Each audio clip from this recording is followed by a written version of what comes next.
Em 9 de novembro de 1980, o policial Gregory Newport, de Nova Orleans, foi morto a tiros durante patrulha perto do Fisher Projects, em Algiers. Segundo o Times, Picayune e United Press International policiais que atenderam a ocorrência foram alvo de mais tiros dos andares superiores do prédio de 13 andares do Fisher. Nos dias seguintes, policiais vasculharam prédios baixos próximos. 7 civis morreram. Investigações posteriores, incluindo análises do grande júri da paróquia de Orleans e processos federais de direitos civis, confirmaram que não houve provas do envolvimento dos 7 no assassinato de Newport. Jornais e advogados depois chamaram o episódio de 7 de Algiers. O Fisher foi inaugurado em 1964, projetado como um moderno conjunto habitacional público para cerca de 1.200 famílias, com um prédio de vários andares e vários blocos de 2 e 3 andares. Os primeiros anos foram estáveis, mas nos anos 1970, desemprego, má manutenção e criminalidade mudaram a área. Registros e auditorias do Departamento de Habitação e Desenvolvimento Urbano dos Estados Unidos apontaram falhas frequentes nos elevadores, iluminação danificada e longos períodos de vacância nos andares superiores. Rotas de transporte público foram reduzidas e a entrega de correspondências ficou irregular em meados dos anos 1990. Fisher foi selecionado para demolição pelo programa federal Hope 6. A demolição ocorreu de 1996 a 2007 e deu lugar aos conjuntos residenciais em Fisher, casas geminadas em tons pastéis, promovidas como renovação de renda mista. Para oficiais, foi vitória do planejamento urbano. Para ex-moradores, foi o apagamento de um bairro definido por um dos capítulos mais violentos da história da habitação em Nova Orleans. Quando os apartamentos Norman Bloomberg foram demolidos em 2016, multidões assistiram. Alguns aplaudiram, outros ficaram em silêncio, enquanto as torres desmoronavam em poeira e memória. Para a cidade, foi um novo começo para o norte da Filadélfia, encerrando uma ferida de 40 anos. Finalizado em 1967 no bairro Charleswood, o complexo Bloomberg tinha 2 prédios de 18 andares e vários edifícios baixos.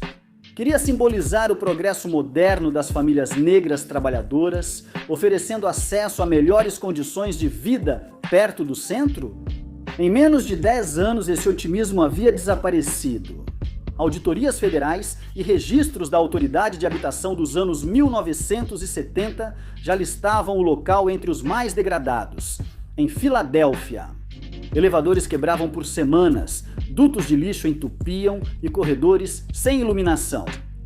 O Philadelphia Inquirer chamou o complexo em 1982 de favela vertical em câmera lenta. Nesse mesmo ano, uma tragédia aconteceu quando um menino de 4 anos caiu da janela do 13º andar do apartamento de sua família. A morte destacou as condições negligenciadas nos prédios e gerou pedidos de inspeções e medidas de segurança urgentes.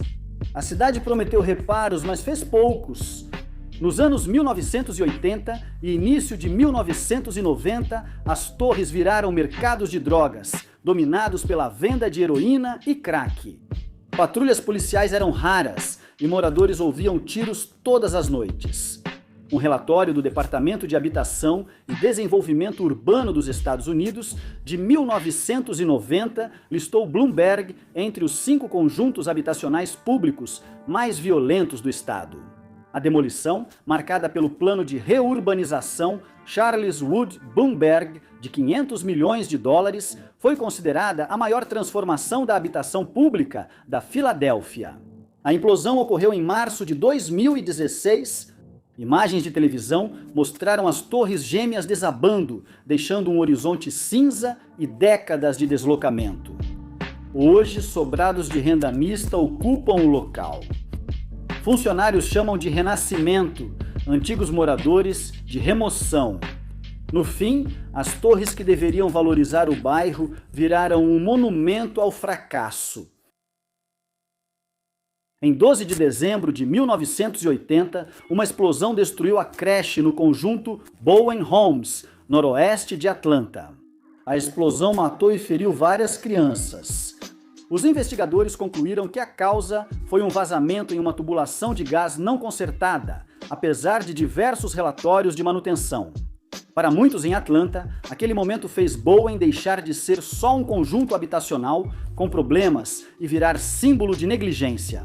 As Casas Bowen foram inauguradas em 1964 como um dos maiores conjuntos habitacionais públicos, com 650 unidades de tijolos.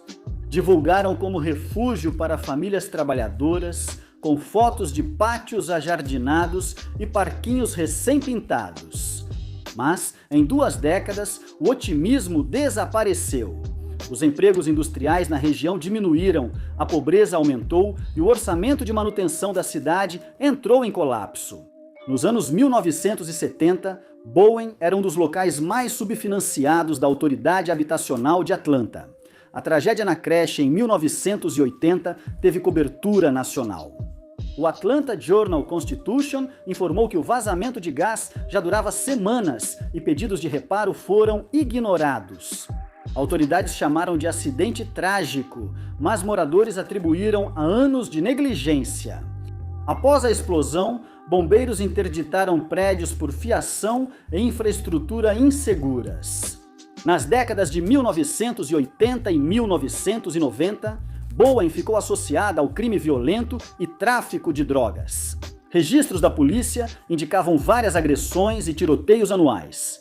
Uma inspeção do Departamento de Habitação e Desenvolvimento Urbano dos Estados Unidos, em 1995, apontou Bowen como severamente degradado, citando vandalismo e interiores inabitáveis. Moradores começaram a se mudar pelos programas do Section 8, antes do anúncio da demolição total, em 2009, sob a iniciativa de reurbanização Hope 6. As últimas estruturas foram demolidas. Imagens mostraram ex-moradores assistindo de longe ao desabamento das paredes. Para Atlanta, isso foi o fim oficial de seu último grande projeto para famílias. Para os deslocados, era mais uma demolição disfarçada de progresso. As casas Stellar Wright, inauguradas em 1959, foram apresentadas como modelo de progresso. Mais de 1.100 apartamentos ocupavam o centro de Newark, com torres de tijolos, gramados e promessa de dignidade para famílias negras da classe trabalhadora que saíam dos antigos cortiços. As autoridades de Newark chamaram de novo começo para famílias que esperaram muito, mas não durou. No início dos anos 1970, o projeto antes elogiado passou a prejudicar os moradores. Elevadores falhavam frequentemente e quedas de energia deixavam andares no escuro por várias noites. A Autoridade de Habitação de Newark lutava para financiar os reparos, enquanto as finanças da cidade entravam em colapso. As escadarias cheiravam a urina e fumaça de vela, ratos e pombos ocupavam os espaços. A falta de manutenção deixou de encobrir os crimes, que vieram junto com o abandono. Na metade dos anos 1970, relatos policiais apontavam assaltos e agressões frequentes nas torres, levando moradores a trancar portas com tábuas. Em 1974, um comitê de habitação de Newark apontou Stellar Wright entre os 10 ambientes habitacionais mais perigosos dos Estados Unidos da América. Bombeiros e paramédicos só entravam no local em grupos, muitas vezes escoltados pela polícia. Registros federais mostram que, em 1980, o Departamento de Habitação e Desenvolvimento Urbano classificou o conjunto como gravemente degradado. Os moradores organizaram protestos exigindo a demolição. O jornal Star Ledger cobriu uma manifestação em que os inquilinos seguravam cartazes dizendo: "Derrubem antes que isso nos mate". Durante as décadas de 1980 e 1990, as condições pioraram. Muitas famílias se mudaram voluntariamente. Outras foram realocadas por ordem judicial após relatos de contaminação por chumbo e amianto. Quando a demolição começou em 2002, os últimos moradores assistiram de fora enquanto a dinamite derrubava os prédios. O terreno permanece em grande parte não desenvolvido. Autoridades da cidade o chamam de uma folha em branco para o futuro. Para ex-moradores, é um cemitério de promessas não cumpridas. Em 8 de abril de 2015, inspetores da cidade entraram em um apartamento fechado no complexo Foot Homes durante inspeção pré-demolição. Lá dentro, eles descobriram o corpo de um homem que estava morto há meses. A descoberta virou manchete nos jornais locais, mas, para moradores do sul de Memphis, só confirmou o que já acreditavam. O último conjunto habitacional público da cidade estava morrendo há anos. O Foot Homes foi inaugurado em 1940 pelo New Deal para oferecer moradia acessível a famílias negras excluídas de bairros segregados. Durante décadas era considerado uma comunidade estável. Igrejas e pequenas lojas cercavam prédios de tijolos vermelhos e gerações de famílias sempre ficaram perto da Rua Bill. No fim dos anos 1980, o declínio industrial e das drogas mudaram o South. Nos anos 1990, registros da polícia de Memphis indicavam que Foot era foco de drogas e disputas de gangues. Relatórios do Departamento de Polícia de Memphis apontaram presença frequente dos Gangster Disciples, Vice Lords e Rolling 20 Crips, cujos membros mais jovens atuavam no grupo local Babyfoot. Entre 1992 e 1997, tiroteios ligaram o conjunto habitacional a disputas com gangues dos vizinhos Lemoyne Gardens e Dixie Homes. Com o aumento da violência, os prédios também se deterioravam. Relatório do Commercial Appeal de 2010 registrou rompimento de tubulações de aquecimento que inundaram apartamentos com água fervente. 2 moradores. Registros de manutenção da cidade listaram dezenas de reclamações pendentes de encanamento e elétrica. Em 2013, Memphis lançou o South City Redevelopment, plano de 250 milhões de dólares americanos do Choice Neighborhoods, do Departamento de Habitação e Desenvolvimento Urbano dos Estados Unidos, para demolir Foot e construir moradias de renda mista. As autoridades prometeram que todos os moradores teriam o direito de retornar, segundo registros públicos. Solicitações posteriores mostram que menos de um terço realmente voltou. A demolição começou em 2016. TVs locais mostraram nuvens de poeira cruzando a 4ª Street quando as últimas paredes caíram. Para os líderes da cidade, isso simbolizou renovação. Para as famílias nas calçadas, significou o fim do último elo com o experimento original de habitação pública de Memphis.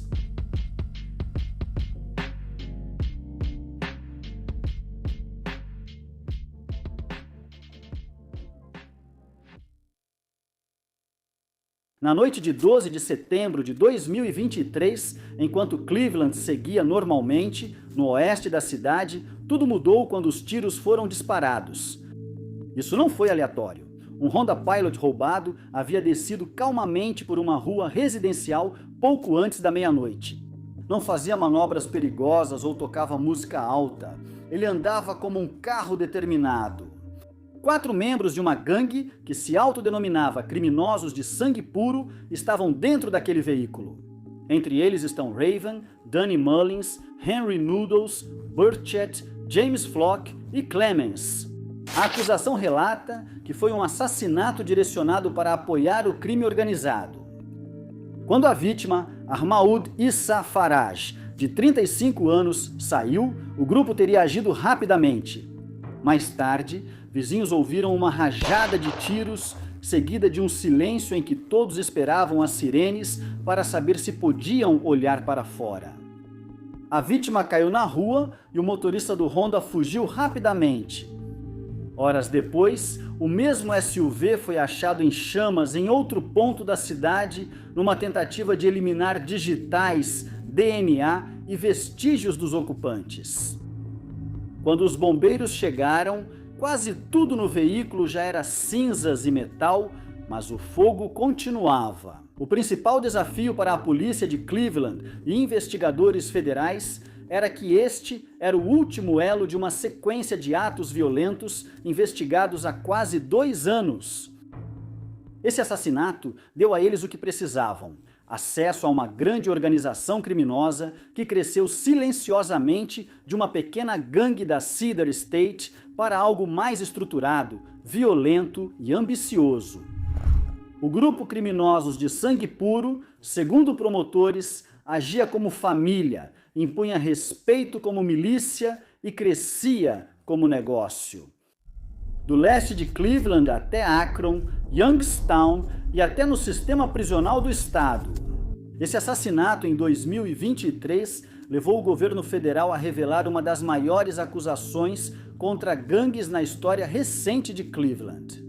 Porque o que parecia ser uma execução isolada no meio da noite estava longe de ser um caso isolado. Era um sintoma de uma gangue que, segundo as autoridades, comandava um mercado aberto de fentanil, coordenava retaliações violentas, recrutava dentro das prisões e estabelecia sua própria hierarquia em várias cidades. Esse assassinato não era a história, foi o momento em que a história se revelou.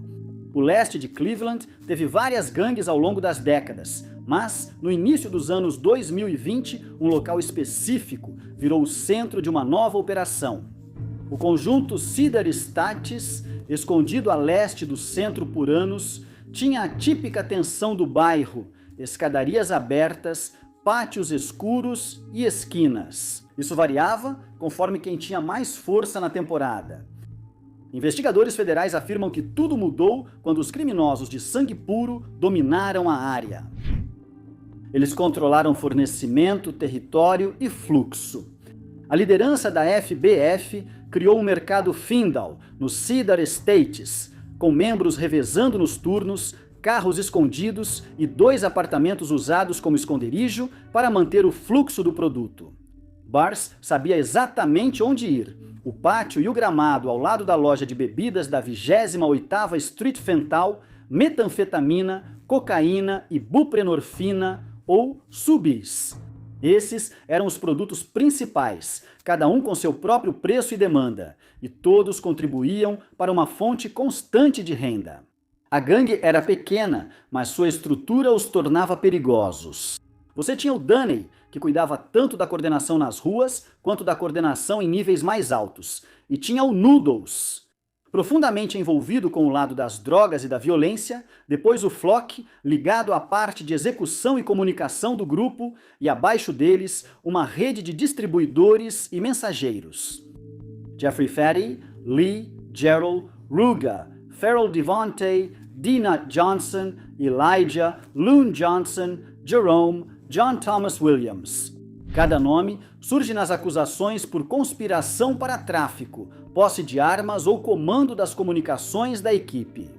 O que mais chama a atenção, e os federais enfatizavam, era como a operação era organizada para uma gangue local. Não era tráfico comum, mas uma rede de distribuição com Cedar Estates como fachada. Os traficantes operavam com seguranças armados por perto, armas de fogo eram guardadas em apartamentos e carros posicionados para que alguém pudesse alcançá-las rapidamente caso acontecesse um assalto ou uma briga. Olheiros observavam o movimento de entrada e saída do condomínio. O real sinal da infiltração da FBF era simples. Moradores disseram à polícia que nada ocorria em Cedar Estates sem a gangue saber, e o tráfico era constante. Ela estava lá diariamente, e o dinheiro do complexo dava à FBF o que toda gangue deseja: conquistar uma base estável, onde cadeias de suprimentos, dinheiro e mão de obra circulassem sem interrupção. A partir dessa base, eles se expandiram para fora, primeiro para outras partes de Cleveland, depois Akron, depois Youngstown e, eventualmente, segundo os promotores, para o próprio sistema prisional de Ohio. A próxima fase não era só vender mais drogas, mas criar um sistema que resistisse a prisões, disputas territoriais e repressões. Um sistema que continuava funcionando mesmo quando os membros estavam presos. Cedar Estates foi o começo, e agora o caminho das prisões era a evolução. Quando a maioria das gangues de rua fala em comandar o sistema, é só bravata. A cadeia costuma ser um beco sem saída. As conexões se rompem, o dinheiro acaba e a influência de uma gangue raramente sobrevive lá dentro. Criminosos de sangue puro eram exceção. O próximo passo deles foi conseguir uma base dentro de uma prisão, e não de qualquer prisão. Northeast Ohio Correctional Center em Youngstown, onde grupos diferentes misturam antigos inimigos e cruzam caminhos. Uma hierarquia inteira é redefinida todos os dias entre janeiro de 2022 e abril de 2024. A acusação afirma que membros e associados do FBF montaram um esquema de tráfico de drogas dentro da prisão. A lista de produtos não mudou muito em relação aos Cedar States, mas o método era diferente. A acusação relata que detentos, fornecedores e até funcionários da prisão ou candidatos a emprego teriam sido usados para traficar drogas por diversas camadas de segurança. O governo federal afirmou que o plano surgiu da ideia de que, para a gangue controlar o local, não bastava corrupção ou sorte, eram necessárias pessoas e cargos próprios. Segundo os documentos de acusação, líderes incentivaram membros a buscar emprego na prisão. Outros atuavam como intermediários, coordenando quem trazia, distribuía produtos nas celas e fazia relatórios internos. As drogas circulavam por canais conhecidos, contrabandeadas por funcionários, passadas entre detentos no trabalho, escondidas em áreas comuns e transferidas de mão em mão. Assim que as portas das celas se fechavam à noite, os membros da gangue usavam telefones pré-pagos, contas em redes sociais e celulares contrabandeados dentro da unidade para manter a rede funcionando. A acusação de Youngstown traz registros de mensagens e chamadas com conversas codificadas sobre entregas e quantidades. Algumas mensagens pareciam conversas rotineiras, outras eram mais diretas aos promotores. Isso não era um bico, mas um segundo mercado com clientes cativos, demanda constante e drogas vendidas a preços altos, onde a gangue mantinha influência sobre detentos que poderiam retornar às ruas. E a vantagem era óbvia: se a FBF controlasse o fluxo dentro da unidade, eles controlavam a proteção, as dívidas, as alianças, as retaliações e o comportamento futuro de qualquer um que lhes devesse. Segundo os investigadores, optar por uma prisão federal mudou o rumo do caso. Uma operação de rua tentando se infiltrar em um centro de detenção federal já era suficiente para gerar uma grande resposta. No início de 2024, as agências federais rastreavam a rede, monitorando telefones na prisão e o movimento do produto fora dela. Grampos, vigilância, inspeções postais e chamadas interceptadas começaram a se acumular. Conforme as peças se encaixavam, os federais notaram algo importante. O assassinato no lado oeste de Cleveland não foi apenas mais um ato aleatório naquele verão violento. Era parte dessa conspiração. A FBF não mantinha sua estrutura apenas com reputação. Eles impunham dívidas, disciplina e ordem interna. Segundo promotores, o nível de violência ia além da intimidação e chegava à coerção total. Uma das acusações mais graves é de 30 de junho de 2022. Segundo os promotores, Raven Mullins sequestrou uma mulher, mantendo-a em cativeiro por 6 dias. Ele manteve um dispositivo de contenção em uma casa, apontou arma para ela repetidas vezes e a agrediu sexualmente. Ela escapou após quase uma semana. 3 mulheres estavam no centro da acusação, todas acusadas de sequestro e agressão em apoio ao crime organizado. Adriana Alinul, Maisha Action West, Kyla, Yale, Tyler. Os promotores os acusaram de participarem de retaliação de gangues, forçando vítimas a entrarem em carros, espancando-as e aplicando punições para membros superiores. Essas acusações, segundo investigadores federais, criaram um padrão que destacou a FBF. Os assassinatos, sequestros, agressões e intimidações não foram isolados. Eles faziam parte da estrutura organizacional, que tinha uma hierarquia similar à de uma família criminosa tradicional. Segundo a acusação, a gangue tinha um padrinho, regras chamadas os 5 completos, um código secundário, os mandamentos completos e uma comissão para decisões internas. Os atos de execução integravam esse sistema. Quem devia, desobedecia ou ameaçava a operação sofria consequências. O mesmo se aplicava às pessoas dentro da organização que colocavam os negócios em risco ou até discutiam com o membro errado. Quando os promotores federais prepararam o caso Lei das Organizações Corruptas e Influenciadas pelo Crime, essa parte tornou-se essencial. A violência unia a hierarquia unia os membros e o padrão de retaliação unia toda a operação. Cedar Estates, Akron, Youngstown, o sistema prisional e o assassinato de 2023 em uma única organização criminosa contínua. Aqui, o caso passou de crimes isolados para um caso completo de RICO, quando os criminosos de sangue puro apareceram pela primeira vez em Cedar Estates. Os crimes ligados a eles se confundiam com o barulho da cidade, tiroteios, venda de drogas e chamadas ao 190 na madrugada. Isso já faz parte do cenário de Cleveland há anos. Duas coisas mudaram a visão dos investigadores sobre esse grupo: a escala e a coordenação. Em 2022, a Força Tarefa Federal já rastreava diversos canais de fentanil no nordeste de Ohio. Alguns passavam pelos condados rurais, outros por Akron, alguns circulavam pelo oeste de Cleveland e entravam no condado de Lorain. Mas um canal, que passava por Cedar Estates e abastecia a prisão de Youngstown, se destacava por ser organizado, não uma rede dispersa. Nesse momento, a rede federal cresceu. Registros federais indicam que a investigação durou de 2022 a 2024, com várias agências focando nos mesmos alvos. FBI Cleveland, Bureau of Alcohol, Tobacco, Firearms and Explosives, Drug Enforcement Administration. O escritório do Procurador dos Estados Unidos da América para o Distrito Norte de Ohio, Organized Crime Drug Enforcement Task Force e Forças-Tarefa de Repressão ao Crime Organizado e Tráfico de Drogas. Os investigadores não só observavam traficantes, mas mapeavam toda a estrutura. Quem fornecia, coletava dinheiro, cobrava dívidas, comunicava-se com a prisão e controlava a violência. Telefones eram monitorados, abordagens de trânsito registradas e transações diagramadas. As conexões entre mercado de rua e prisão eram revisadas várias vezes. Os hábitos da gangue facilitavam o trabalho. FBF possuía uma base fixa, Cedar Estates, uma rede fixa, Youngstown, e um círculo de liderança cujos nomes sempre surgiam nos mesmos arquivos. Prisões, apreensões de drogas e mensagens interceptadas sempre levavam ao mesmo grupo, os criminosos de sangue puro.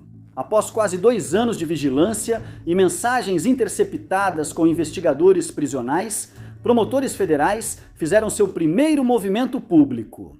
Divulgaram uma acusação substitutiva, indiciando 15 membros e associados dos criminosos de sangue puro por tráfico de fentanil, metanfetamina, cocaína e buprenorfina. Conspiração para tráfico, posse de armas ligadas ao mercado de Cedar Estates e tentativas de contrabando de entorpecentes para o Centro Correcional do Nordeste de Ohio, em Youngstown. O processo mostrou que o FBF usava 2 apartamentos do Cedar Estates para armazenar e vender drogas abertamente. Na área gramada ao lado da loja de bebidas da Rua 28, descreveu o componente prisional com ligações codificadas, celulares contrabandeados e associados se candidatando a empregos na unidade. A acusação de abril fortaleceu a presença da gangue na prisão ao revelar o mercado de drogas e o esquema interno, mas não conseguiu expor a violência que unia a organização. Essas acusações ainda estavam sendo finalizadas em 4 de dezembro de 2024, a acusação do RICO.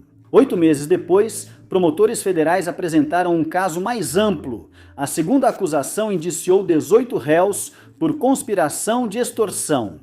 Agora, incluindo o assassinato de Ahmad Issa Farage em 12 de setembro de 2023, na West 73rd Street com a Clark Avenue. Acusação de sequestro e agressão sexual de 22 de junho contra Raven Mullins, além de sequestro e agressão contra Adriana Null, Maisha West e Kyla Tyler. A operação de drogas Cedar Estates, o esquema de drogas da prisão de Youngstown e a hierarquia interna da gangue.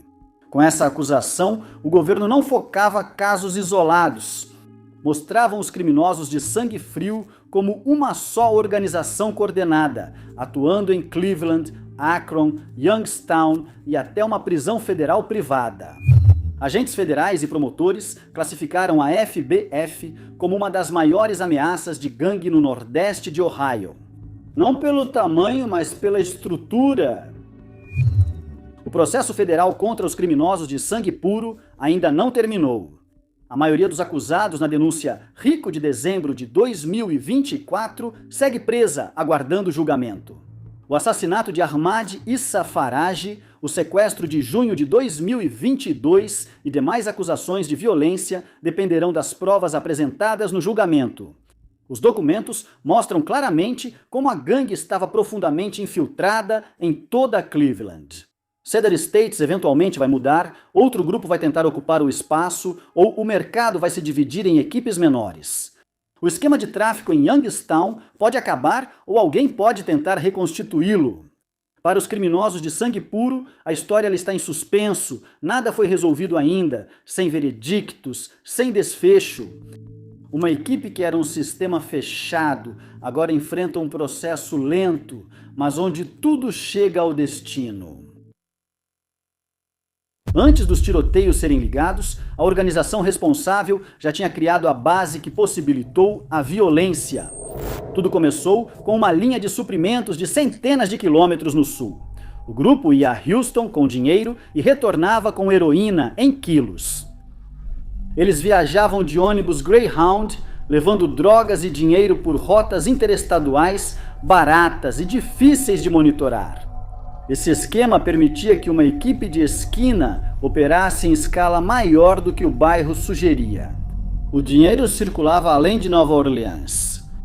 Documentos judiciais indicam uma casa de apoio na costa do Mississippi usada para guardar dinheiro, contar lucros e proteger remessas valiosas. Quando a pressão aumentava em casa, a equipe usava o local fora da cidade para se esconder e guardar os lucros longe das ruas de venda. As armas mostravam igual planejamento. O fuzil, citado na acusação, é um Bushmaster 223 com carregador duplo em tambor para cerca de 100 munições. Membros chamavam de nozes de macaco, que passavam entre atiradores e bairros onde a gangue atuava. Era parte da identidade da organização, um equipamento que representava planejamento, armazenamento e coordenação. A linha Houston, o transporte interestadual, o esconderijo do Mississippi e o poder de fogo compartilhado eram de uma única organização formada por duas equipes locais.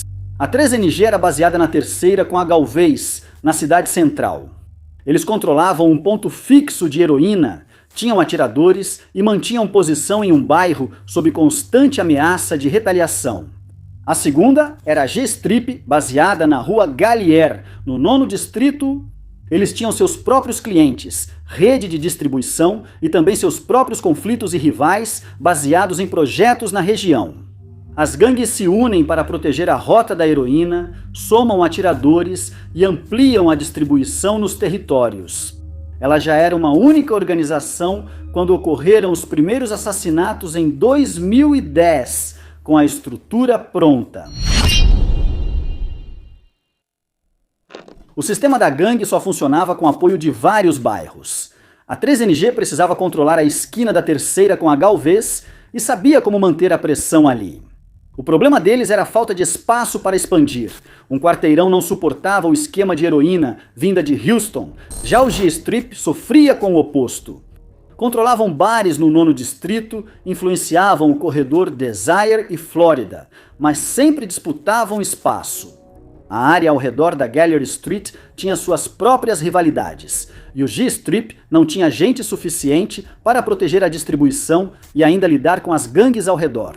Em 2010, ambos os grupos estavam cercados. As gangues do Desire Project defendiam seu território, pois seu mercado de heroína dependia disso.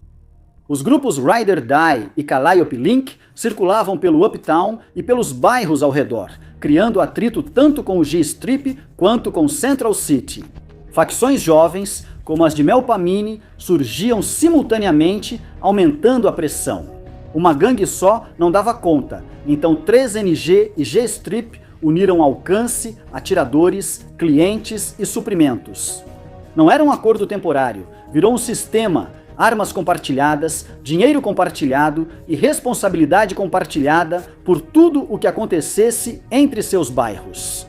Esse sistema é de onde veio o nome, terceiro distrito mais nono distrito, os 39ers. Depois que a aliança foi formada, toda gangue rival que afetasse qualquer um dos bairros, Desire, Ride or Die ou as facções Calliope do Uptown, passou a fazer parte do mesmo conflito. A partir desse ponto, a economia da heroína se espalhou pela cidade e a violência passou a seguir esse mesmo mapa.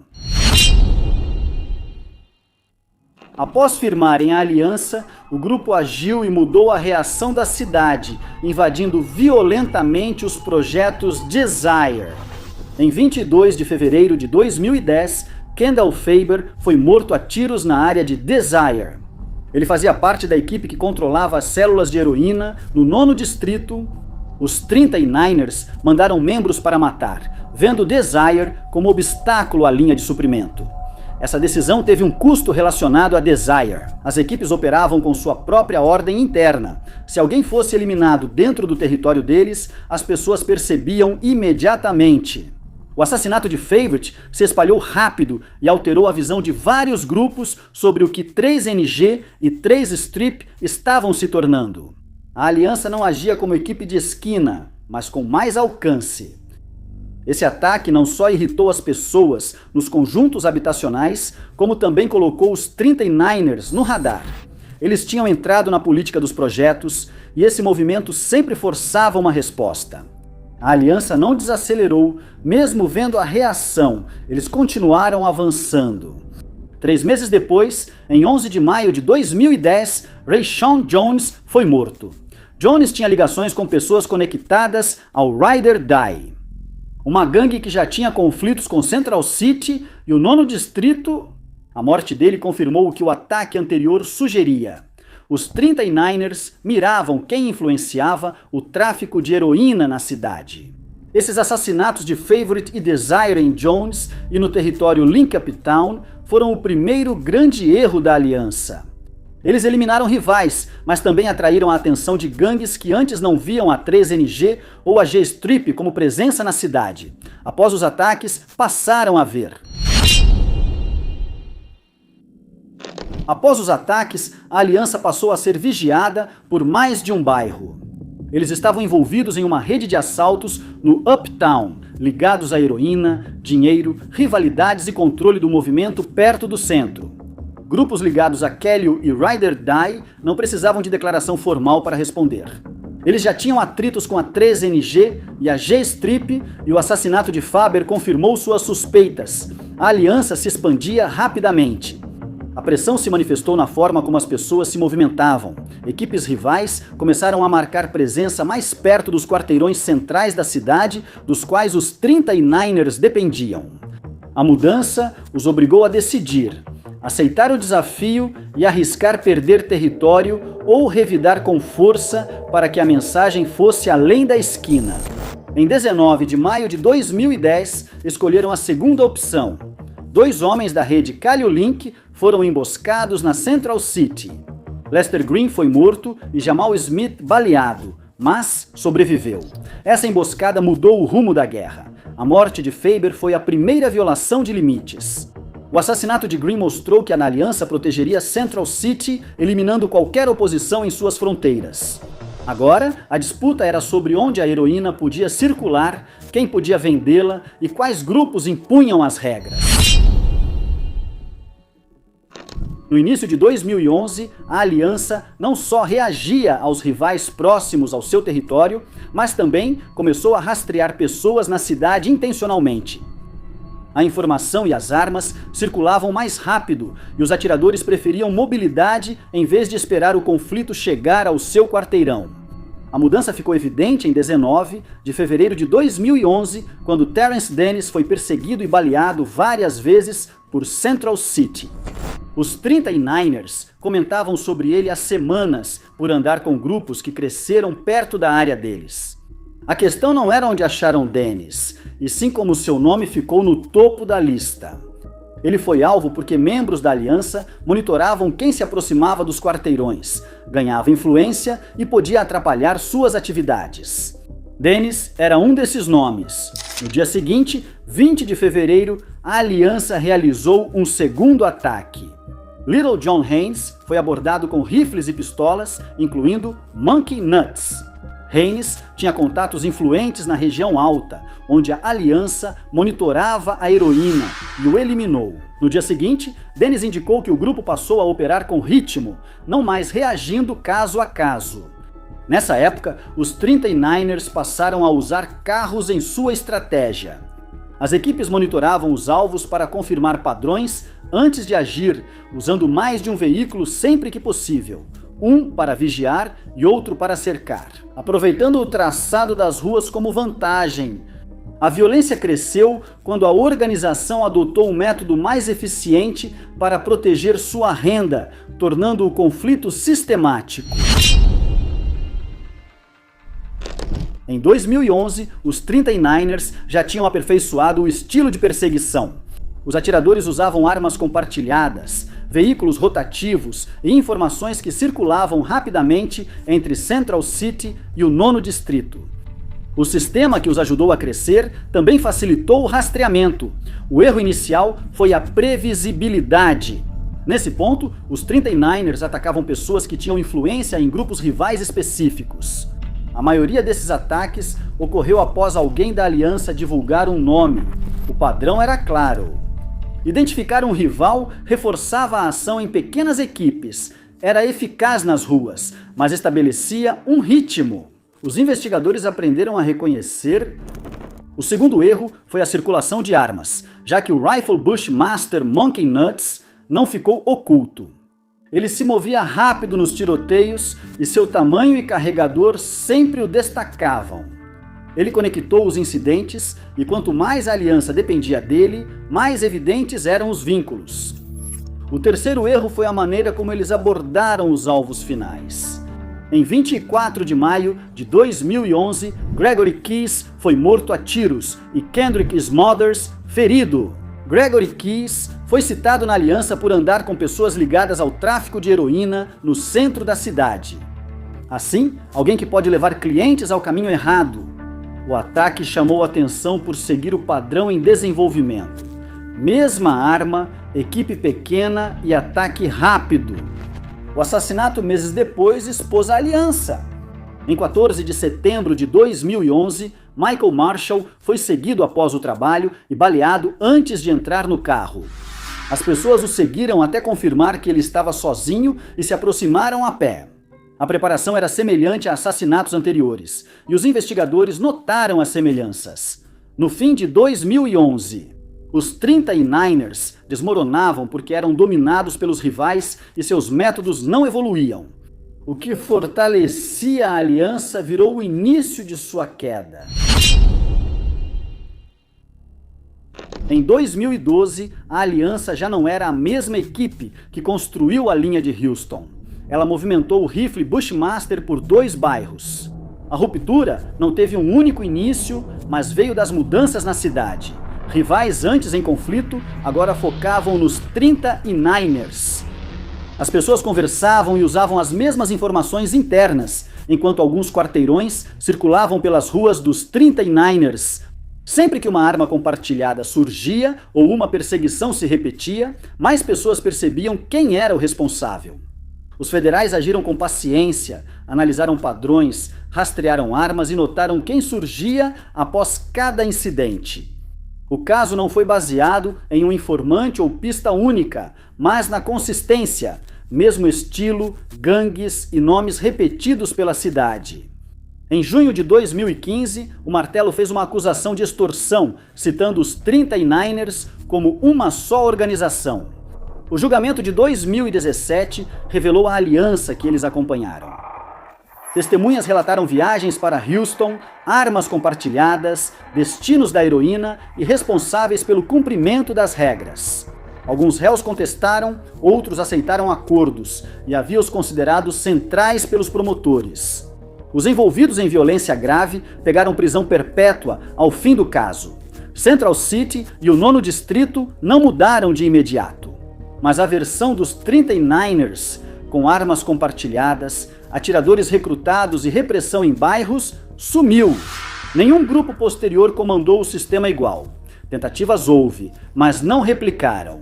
Os 39ers não caíram por rivais. Eles fracassaram porque seus métodos revelaram as conexões. Quando os investigadores perceberam esses vínculos, não havia mais onde se esconder.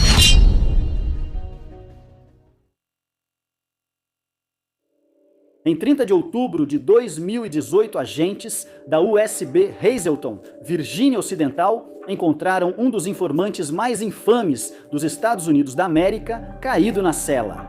Seu nome era James Whitey Bulger, o chefão da máfia de Boston que jogou dos dois lados da lei por décadas. Seus olhos foram arrancados e a língua quase cortada. Ele tinha 89 anos de idade. Por anos, Bulger parecia intocável em South Boston. Ele comandava a gangue Winter Hill, extorsão, drogas e assassinatos, tudo envolto na política do bairro irlandês em segredo.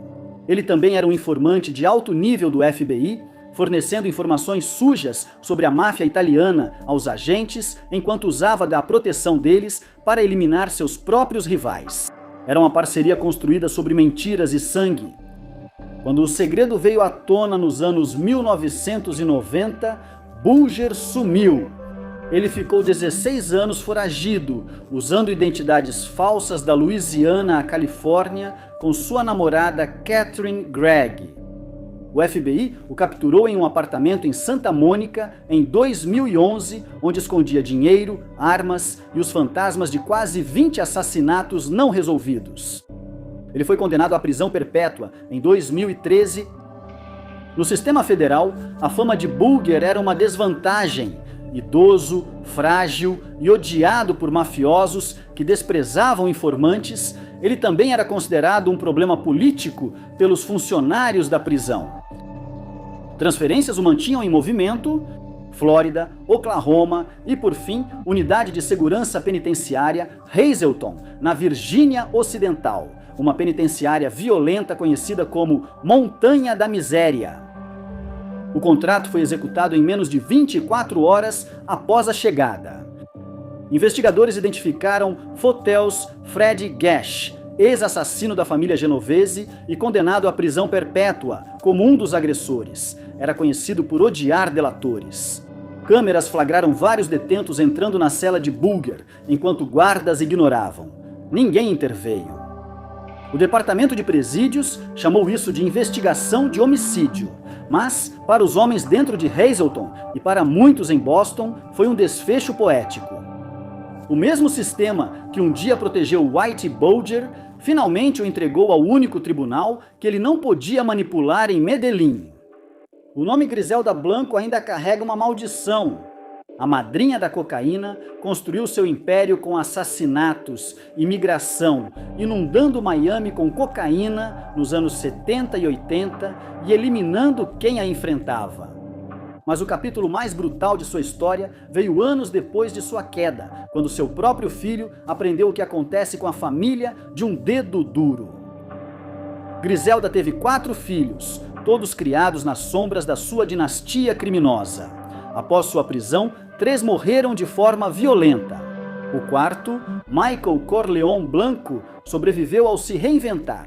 Mas antes de Michael optar pela legalidade, um de seus irmãos, Osvaldo Azitruilo Blanco, não conseguiu escapar do passado da família. Em meados dos anos 2000, Osvaldo vivia tranquilamente em Medellín, após a deportação de sua mãe dos Estados Unidos. Ele se tornou pai e mantinha perfil discreto. E, de acordo com investigadores colombianos, havia começado a cooperar tanto com as autoridades americanas quanto com as locais para sobreviver. Conexões com o cartel. Ligado à antiga rede de sua mãe, em 2008 essa decisão o alcançou. Em 29 de maio, Osvaldo saiu de um lava-rápido perto do bairro Berlim, em Medellín. Dois homens de moto pararam ao lado do seu SUV. Eles dispararam uma rajada de tiros automáticos pela janela, matando-o instantaneamente. Testemunhas disseram à polícia que o atirador gritou seu apelido antes de fugir. Os investigadores logo suspeitaram de um acerto de contas por sua colaboração, não contra uma gangue rival, mas contra o que restava do império de sua mãe. O assassinato tinha todas as características de um trabalho profissional de sicário. A queima-roupa durante o dia, vários atiradores, nenhuma prisão. O tabloide local chamou de a vingança da madrinha.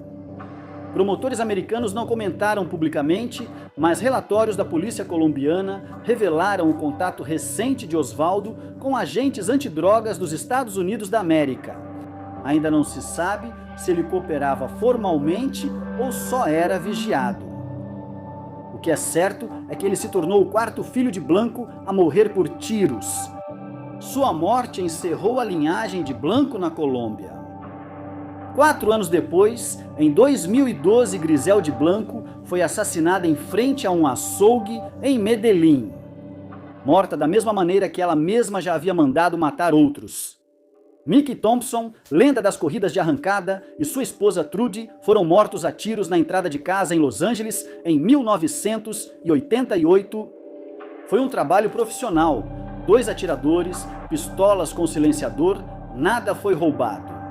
Por anos, o caso ficou sem solução até que um homem que ajudou a planejar o crime começou a falar. Esse homem era Ronald Stevens, um pequeno empreiteiro e amigo de longa data de Michael Goodwin, ex-sócio de Thompson. Os 2 homens brigaram por dinheiro. Thompson acusou Goodwin de desfalque e ganhou na justiça. Os investigadores achavam que Goodwin buscava vingança, mas não tinham provas físicas, só boatos e a consciência pesada de Stevens. No fim dos anos 1990, Stevens contou aos detetives que Goodwin tentara recrutá-lo anos antes para um serviço de cobrança. Ele contou a eles que desistiu quando percebeu que o alvo era Thompson. Ele se lembrava das reuniões de planejamento, dos adiantamentos em dinheiro, das ameaças, caso ele falasse alguma coisa. A cooperação dele mudou o caso. Em 2001, com o testemunho de Stevens, promotores acusaram Goodwin de duplo homicídio. O julgamento foi explosivo. Advogados de defesa chamaram Stevens de mentiroso. Os promotores o chamaram de peça-chave em uma conspiração de assassinato por encomenda que assombrava Los Angeles há mais de uma década. Goodwin foi condenado em 2007 à prisão perpétua sem liberdade condicional. Stevens foi colocado no programa de proteção a testemunhas, mas o sistema da Califórnia não lida com memórias tão longas. Em 2007, surgiram rumores de que Stevens foi visto novamente no High Desert, onde morava. Meses depois, ele foi encontrado morto com 2 tiros no peito em frente a uma casa alugada perto de Victorville. A cena do crime falava por si só. Sem arrombamento, roubo e só um celular sumido. Detetives concluíram que foi execução direcionada. O atirador nunca foi encontrado, segundo pessoas da antiga cena de Los Angeles. O jogo o alcançou. Nem no tribunal ou nas manchetes, só lá fora, na poeira, onde ninguém dedura. 2 vezes. Em Vallejo, Califórnia, os tiroteios policiais não terminavam com relatos de punição. Eles terminavam com um ritual toda vez que um policial matava alguém em serviço. Ele dobrava um canto do distintivo como marca privada do ato. Alguns distintivos tinham 2 ou 5 dobras. Em 2016, a cidade de 120 mil habitantes tinha uma das maiores taxas per capita de mortes por tiros nos Estados Unidos. O que mais surpreendeu os investigadores foi a comemoração. Um detetive revelou essa prática em 2020, dizendo ter visto oficiais superiores amassando seus distintivos no estacionamento do departamento. Chamavam isso de ganhar sua dobra. O mais perto que uma gangue fardada chegava de uma tatuagem de lágrima. Os assassinatos seguiam um padrão: abordagem de trânsito, perseguição, confusão. Os suspeitos de tiroteio quase sempre estavam desarmados, mas nenhum policial foi condenado. Ao revisar arquivos de assuntos internos de Vallejo, auditores encontraram imagens de câmeras apagadas, depoimentos e relatórios contraditórios aprovados por supervisores. Um sargento, mais tarde acusado de destruir provas, também era o homem que, segundo rumores, apresentava as caixas ao público. Vallejo parecia um departamento de cidade pequena sob pressão, mas internamente agia como uma panelinha, uma irmandade fechada por laços de sangue. Um ex-capitão descreveu claramente: eles não são mais policiais, são uma gangue com distintivos. Em 2021, líderes da cidade pediram auditoria externa, porém a maioria dos policiais já tinha se aposentado ou mudado para outros departamentos na Califórnia. Distintivos tortos sumiram em gavetas e vitrines, provas irrastráveis de uma cultura que premiava mortes. Para Vallejo, nunca houve responsabilização, só o silêncio que protege a gangue. No condado de Los Angeles, a gangue mais temida de Compton não vendia drogas nem dominava esquinas. Ela usava uniformes.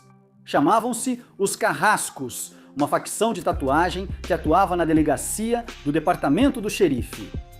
Cada membro tinha tatuagens iguais: um crânio usando um capacete no estilo nazista, um AK-47 ao lado e chamas subindo ao fundo. A tatuagem era uma iniciação dada a novos recrutas após matarem alguém em serviço. Ao menos 18 delegados foram identificados como membros.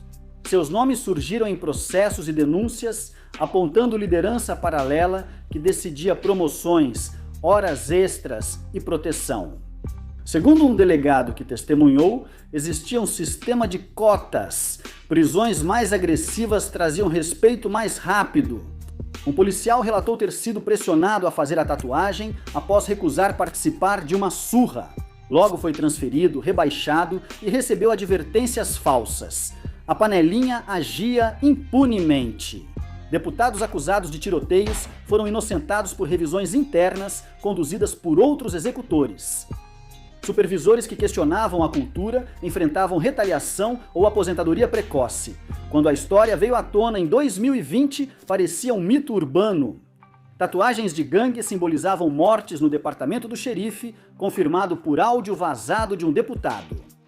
Eles se chamam executores e comemoram tiroteio. Grupos comunitários em Compton exigiram uma investigação federal, citando décadas de brutalidade sem punição. Repórteres descobriram grupos semelhantes em delegacias por todo o condado. Jump Out Boys, 3.000 Boys e Vikings, todos com tatuagens e rituais de iniciação próprios. O departamento os chamava de subculturas, enquanto as vítimas viam como crime organizado de farda. Nunca houve acusados entre os executores. Ao longo dos anos, processos contra membros custaram ao condado de Los Angeles mais de 50 milhões em acordos. No departamento, as tatuagens ficavam ocultas sob as mangas. Do lado de fora, lembravam que a cidade já teve uma gangue policial tão confiante que se marcou na pele de seus oficiais. No oeste da cidade, há um antigo armazém de tijolos que foi da Sears e da polícia de Chicago. Era uma instalação de narcóticos que parecia um local clandestino para quem era levado lá. Em 2015, o The Guardian revelou a instalação ao rastrear casos de detidos sumidos dos registros oficiais. Foram levados à Praça Holman, um prédio ausente nos registros públicos de prisão. Familiares e advogados ligaram para delegacias, prisões e até hospitais, mas ninguém conseguia confirmar onde seus parentes estavam. O ativista Brian Church, detido em um protesto da OTAN, afirmou que ficou algemado a um banco por 17 horas, sem comida, água ou acesso a advogado. Outro homem, Corey Wright, lembrou que foi vendado antes do interrogatório. John Hubbard morreu na instalação em circunstâncias controversas, classificadas pela polícia como suicídio. Advogados de defesa reuniram centenas de relatos parecidos. Suspeitos eram detidos por longos períodos antes do registro, interrogados sem câmeras e liberados sem documentação se não houvesse informações úteis. Outros saíam com hematomas e confissões assinadas. Investigadores encontraram registros de mais de 7.000 pessoas detidas no local, quase todas negras ou latinas e raramente com advogado. Uma revisão federal não ocorreu. Funcionários chamaram o relatório de sensacionalista, mas não explicaram por que o departamento precisava de um local de interrogatório invisível ao judiciário. Homan Square simboliza um problema maior, uma cultura policial tão segura de sua autoridade que criou um local para sumir com pessoas. O galpão permanece em pé na South Homan Avenue, silencioso e isolado dos vizinhos. O antigo Sears mostra que em Chicago, segredos podem durar mais que reformas. Em janeiro de 2023, 2 homens negros dormiam em casa no condado de Rankin, Mississippi, quando delegados brancos arrombaram a porta sem mandado. Eles se chamavam Esquadrão Gun, nome dado ao grupo no departamento do xerife do condado de Rankin. As vítimas eram Michael Corey Jenkins e Eddie Parker. Durante quase 2 horas, policiais os agrediram com taser, simularam afogamento e proferiram insultos raciais. Eles jogaram leite, álcool e óleo de cozinha nos homens, os forçaram a engatinhar e dispararam armas na casa para assustá-los. Quando Jenkins implorou para parar, o policial Hunter Elwood colocou uma arma em sua boca e atirou. A bala perfurou sua língua e mandíbula, deixando-o sangrando no chão. Os outros logo tentaram esconder o que fizeram. Eles plantaram uma arma, recolheram cápsulas e encenaram fotos para simular que Jenkins atirou primeiro. Depois, registraram relatórios falsos dizendo que os homens resistiram à prisão, mas a história caiu quando a vítima sobreviveu e contou tudo. FBI e Departamento de Justiça iniciaram investigação. Em 2023, 6 delegados, entre eles Elwood, Christian Dedman e Daniel Obdi, foram indiciados por violações federais de direitos civis e todos se declararam culpados. Documentos judiciais mostram que o Esquadrão Gun agrediu outros moradores em buscas ilegais. Viviam se gabando de agredir pessoas e trocavam mensagens sobre caçadas noturnas, usando chats em grupo para compartilhar memes violentos e fotos das vítimas. Segundo promotores, eles agiam como uma gangue privada, atrás do distintivo, quando agentes federais os confrontaram. Um delegado admitiu que o grupo tinha uma regra de não denunciar colegas. Até a liderança do xerife teria ignorado denúncias anteriores sobre a conduta deles. Em agosto de 2024, 5 delegados foram condenados a 10 a 40 anos de prisão federal. Jenkins, permanentemente desfigurado, declarou no tribunal: eles fizeram isso porque achavam que nunca seriam punidos. O caso abalou o Mississippi. Por anos, o Esquadrão Gun tratou as invasões rurais como um esporte. Isso só terminou quando uma de suas vítimas sobreviveu tempo suficiente para contar a história. Em 2016, o chefe de polícia de Oakland renunciou após um escândalo que derrubou 3 chefes em 9 dias. O motivo não foi corrupção comum, mas sim a revelação de uma rede de tráfico sexual protegida por policiais. No centro estava uma jovem chamada Celeste Walk. Ela tinha 17 anos ao conhecer policiais de Oakland. Segundo seu depoimento, ela foi explorada por mais de uma dúzia de agentes da lei de diferentes departamentos na região da Bahia, como Oakland, Richmond e Livermore. Alguns policiais pagaram por sexo com ela, enquanto outros a alertaram sobre operações para evitar sua prisão. Um deles compartilhou dados de operações secretas por fotos nuas enviadas por mensagem, depois obtidas pelos investigadores. Um policial de Oakland brincou: "Você é minha informante e minha amante." Com o início da revisão interna, ao menos 14 policiais foram implicados. O policial Brandon O'Brien foi encontrado morto, aparentemente por suicídio, logo após ser interrogado pelos investigadores. A morte dele desencadeou uma reação em cadeia. Mais nomes vieram à tona e a estrutura de comando do departamento começou a desmoronar. Em uma semana, 3 chefes de polícia foram afastados consecutivamente enquanto o escândalo alcançava cidades vizinhas. Todos afirmaram que o departamento seguiria em frente, mas nenhum ficou tempo suficiente para comprovar. O prefeito de Oakland citou uma cultura tóxica e cegueira institucional. Por anos, policiais trataram a jovem como fonte e posse, transferindo-a entre jurisdições e mantendo silêncio. Após a revisão do escritório do promotor, a maioria dos policiais evitou acusações graves. Alguns pediram demissão ou foram demitidos, e poucos foram condenados por contravenção. A cidade posteriormente pagou quase R$1 milhão em acordos para a vítima. O episódio revelou que a corrupção da polícia de Oakland vinha do sentimento de direito e da crença de que o poder dava acesso. Em Atlanta, a equipe policial mais temida não era Special Weapons and Tactics, nem uma força-tarefa, mas sim uma unidade de rua, chamada Red Dog, sigla de Run Every Drug Dealer Out of Georgia, expulsar traficantes da Geórgia. Criada nos anos 1980 para combater a epidemia do crack, a Red Dog sobreviveu além de seu propósito. Na década de 2010, ela havia se tornado um símbolo de humilhação e controle nas ruas.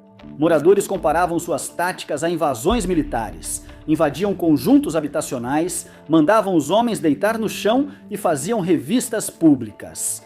Uma investigação de 2010 revelou que muitos policiais da unidade já tinham histórico de má conduta, como uso excessivo da força, revistas ilegais e agressão. Uma mulher relatou ter sido arrastada seminu por policiais durante uma operação. Outro homem disse ter levado um chute no rosto, mesmo algemado. O escândalo que pôs fim à Red Dog começou em setembro de 2009 no bar Gay The Eagle.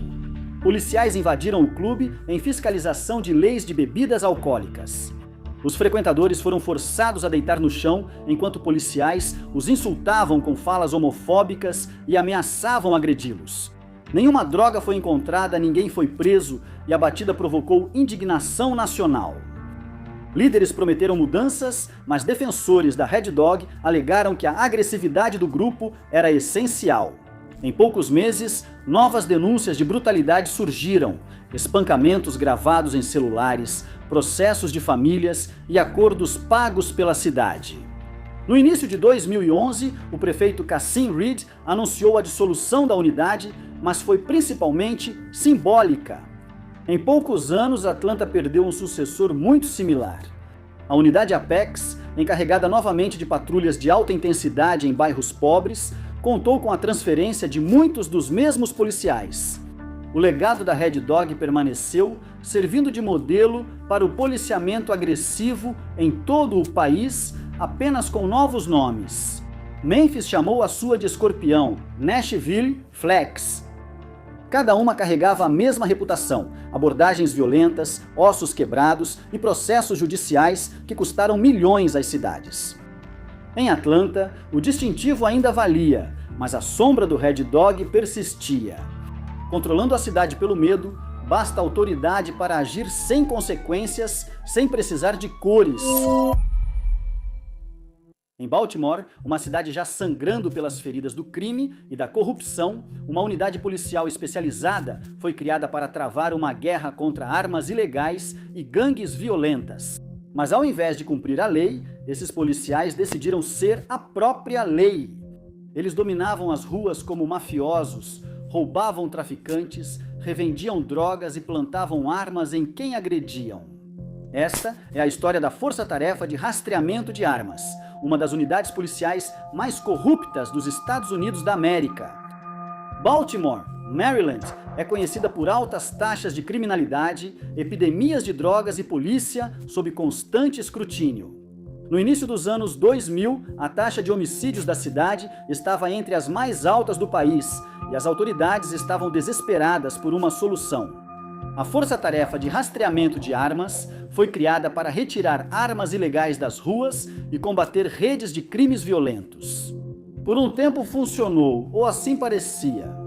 Policiais apreendiam armas, faziam prisões e geravam estatísticas para manchetes, mas nos bastidores, algo sinistro ocorria.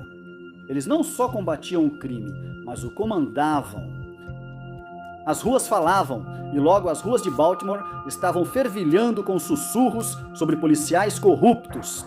Traficantes e suspeitos falavam de policiais que os roubavam, levando suas drogas e dinheiro, até mesmo extorquindo gangues rivais e redistribuindo o poder no submundo. Mas para as vítimas não havia a quem recorrer, porque a quem você denuncia policiais corruptos? O crime era perfeito até uma batida de rotina revelar tudo. Em 2015, o traficante de heroína Aaron Anderson era vigiado pelo detetive David McDougall, do departamento do xerife do condado de Hartford.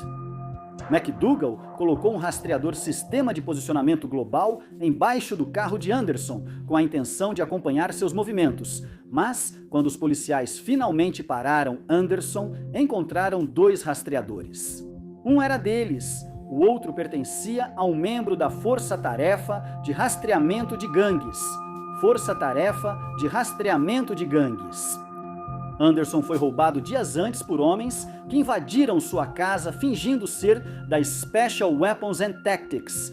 Eles roubaram quase 1 quilo de heroína, dinheiro, um relógio de luxo e uma arma. O assalto parecia uma batida policial porque era isso mesmo. Esses policiais não só rastreavam traficantes, mas também escolhiam alvos, decidindo quem roubar, quando agir e como encobrir seus rastros. A investigação de McDougall revelou que a Força-Tarefa de Rastreamento de Armas não combatia o crime, mas operava um esquema sofisticado, parecido com a máfia. No Departamento de Polícia de Baltimore, o FBI iniciou uma investigação, instalou grampos telefônicos e vigiou os policiais que acabaram caindo na armadilha. Sargento Wayne Jenkins, líder do grupo, usava o distintivo, mas agia como chefão do crime. Sob sua liderança, a Força-Tarefa de Rastreamento de Gangues era mais que corrupta, funcionava como um sindicato do crime. Jenkins e sua equipe planejavam tudo. Carregavam armas falsas para plantarem vítimas e justificar tiroteios. Eles visavam suspeitos com dinheiro e drogas, invadiam casas sem mandado e roubavam criminosos e inocentes. Guardando dinheiro, relógios Rolex e joias de grife, eles revendiam as drogas roubadas nas ruas por meio do fiador Donald Stepp, mantendo o ciclo do crime e lucrando. Falsificavam relatórios de horas extras, dobrando salários ao dizer que trabalhavam enquanto roubavam pessoas. Um dos assaltos mais ousados, arrombaram um cofre com $200 mil e 2 quilos raros de cocaína.